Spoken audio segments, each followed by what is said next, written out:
SCP-재단은 하나의 목표를 가진 비밀 조직입니다. 초자연적인 생물과 물체로 확보, 격리하여 그로부터 세상을 보호하는 것이죠. 이 조직의 비밀 기지는 전 세계에 숨어 있어요. 그리고 각각은 무섭고 위험하고 무해하고 기적적이고 기이한 물체를 보관하고 있습니다. 이제 여러분은 가장 이상한 것들을 보게 될 거예요. SCP-410. 이건 풍뎅이와 비슷한 14마리의 딱정벌레 군락입니다. 밝은 파란색에서 어두운 에메랄드색에 이르기까지 색깔도 다양해요. 언뜻 보면 평범한 곤충처럼 보입니다. 하지만 곧 이 벌레들이 나뭇잎 유충이나 다른 음식을 먹지 않는다는 걸 알게 됩니다. 대신 문서에 있는 실수를 먹어요. SCP-410 객체가 있는 테라리움 안에 철자 또는 문법 오류와 통사적 오류가 포함된 텍스트가 있는 종이를 넣습니다. 벌레들은 철자가 틀린 단어나 구두점 오류로 달려가서 그것들을 먹기 시작해요. 20분 후에 딱정벌레는 몸에서 교정된 글자나 단어를 분비합니다. 이런 식으로 문서를 완전히 편집해요. SCP-410의 벌레 한 마리는 하루에 약 25,000개의 오류를 처리할 수 있습니다. 딱정벌레는 약 이틀 동안 먹지 않고 살 수 있어요. 그러면 동면 상태에 빠져요. 깨어나게 하려면 오류가 최소 50개 이상 포함된 문서를 옆에 놓아야 합니다. SCP-217은 일본의 한 숲에서 발견된 신비한 약 20평방미터의 땅입니다. 사람들은 이 땅 위에서 각기 다른 자세로 서 있어요. 20명의 남자와 21명의 여자, 모두 몸무게와 키가 달라요. 발은 땅에 닿아 있고 얼굴은 서쪽으로 향합니다. 사람들은 외부 자극에 반응하여 눈을 깜빡이고 움찔하고 겁을 먹습니다. 하지만 여전히 나무처럼 움직이지 않고 서 있어요. 누군가가 그들을 땅에서 들어 올리려고 하면 비명을 지르기 시작합니다.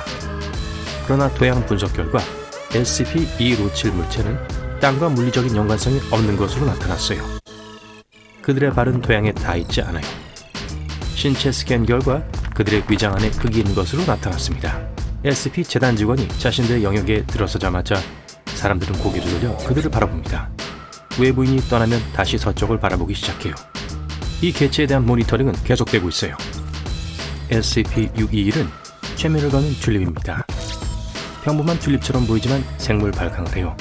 물로부터 에너지와 다른 영양분을 얻고 보라색, 파란색 또는 녹색으로 빛납니다. 이 빛은 사람들과 근처의 모든 생명체들에게 최면 효과를 일으켜요. 예를 들어 벌들은 다른 모든 식물들을 무시하고 이 꽃들만 수분하기 때문에 튤립의 번식은 더 빨라집니다.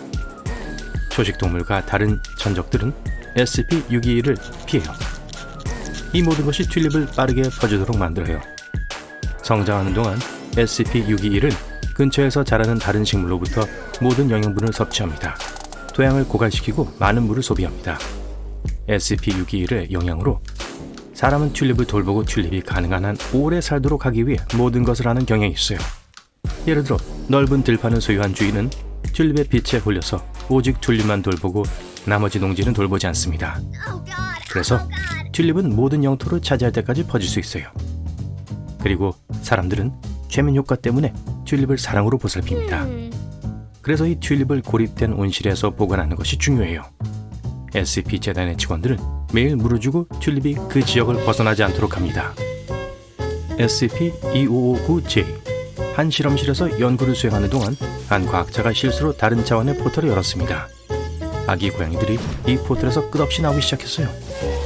반대편에는 무한히 거대한 고양이들의 세계가 있습니다. 만약 고양이를 들어올리면 그냥 평범한 아기 고양이라는 걸 알 수 있어요. 포털은 지하 깊은 곳에 있는데 아직 닿는 방법을 알 수 없습니다. 사람이 문 앞에 다가가면 귀여운 고양이들의 영향을 받는다는 걸 알게 됩니다. 초당 3마리의 고양이가 우리 현실 세계로 빠져나오고 있어요. SCP-999는 커다랗고 움직이는 투명한 오렌지색 점액 덩어리예요. 젤리처럼 생겼고 땅콩 버터의 점도도 가지고 있습니다. 이 생물의 모양과 크기는 끊임없이 변해요. 표면은 덩어리가 다른 방향으로 퍼지는 것을 막는 얇고 유연한 막으로 덮여 있습니다. 사람들과 노는 것을 좋아하는 친근한 생명체예요. 사람에게 달려들고 껴안고 꿀럭거리는 소리를 냅니다. SCP-999는 기분 좋고 끊임없이 변화하는 냄새를 발산합니다. 베이컨 냄새, 깨끗한 이불 냄새, 장미향일 수도 있어요. SCP-999를 만지면 접촉하는 동안 행복감이 증가합니다. 그 후 오랫동안 행복감을 경험해요.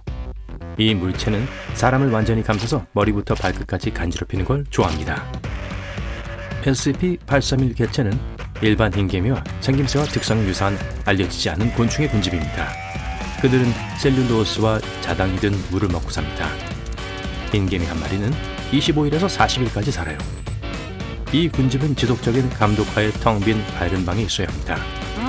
방의 벽과 바닥은 고강도 강철로 만들어야 해요.